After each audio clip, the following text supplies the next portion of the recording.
حافظ زمان رضوی آفیشیل کی latest videos کو دیکھنے کے لیے چینل کو سبسکرائب کریں اور ساتھ والے بیل آئیکن کو لازمی پریس کریں۔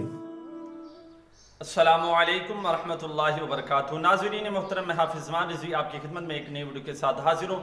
آج میں آپ کے سامنے ایک بہت ہی افسوسناک خبر کو شیئر کروں گا۔ تمام دوست ویڈیو کو بغور دیکھیے گا اور دوستوں کے ساتھ شیئر کیجیے گا۔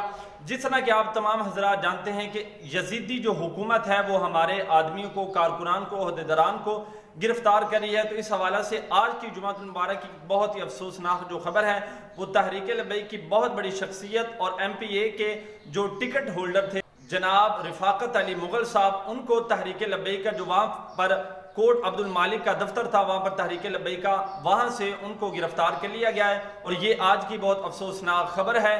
لیکن میں حکومت کو یہ کہنا چاہوں گا کہ آپ ہماری کتنی گرفتاریاں کریں گے؟ کیا آپ نے سمجھا کہ گرفتاریاں کرنے سے ہمارا جو مشن ہے وہ رک جائے گا؟ کیا ہم رک جائیں گے؟ نہیں نہیں، اس طرح کی بات نہیں ہے۔ ہم نہ رکنے والے ہیں اور نہ ہی جھکنے والے ہیں۔ ہمارے قائد جو اتنے دنوں سے جیل کے اندر قید ہیں، تم نے ان کو کتنا خریدنے کی کوشش کی، لیکن انہوں نے تمہارے پیسوں کو اپنے جوتے کی نوک پر بھی نہیں رکھا۔ انشاءاللہ ہم بھی ان کے چاہنے والے ہیں اور ہم بھی ان کے نقش قدم پر چلنے والے ہیں۔ آپ چاہے گرفتار کرو، چاہے جو مرضی کرو، انشاءاللہ ہم آقا علیہ السلام کی دین کو تخت پر لا کر ہی سانس لیں گے۔ انشاءاللہ ملتے ہیں ایک نئی ویڈیو کے ساتھ، تب تک کے لیے اللہ حافظ۔ لبیک لبیک لبیک یا رسول اللہ، تاجدار ختم نبوت، زندہ باد زندہ باد زندہ باد، من سب نبی فاقتلوہ۔